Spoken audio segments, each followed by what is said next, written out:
সুলতানগঞ্জের ওটা আলাদা কর্তৃক আয়োজিত আজকে মৌন মিছিল আলোচনা মৌন মিছিল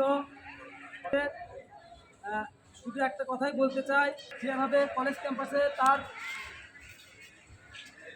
রেলিয়ে দেওয়া ছাত্রলীগ দ্বারা যেভাবে নিরীহ ছাত্রদের উপর নির্যাতন করেছে, তারই পরিপ্রেক্ষিতে আজকের এই মৌন মিছিল।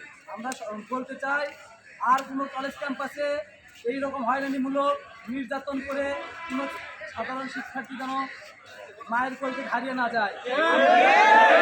অবিলম্বে এই ফাঁদ হত্যার দুষ্কৃতকারীদের যারা তাকে হত্যা করেছে তাদেরকে অবিলম্বে বিচারের আওতায় এনে ফাঁসি কার্যকর করতে হবে।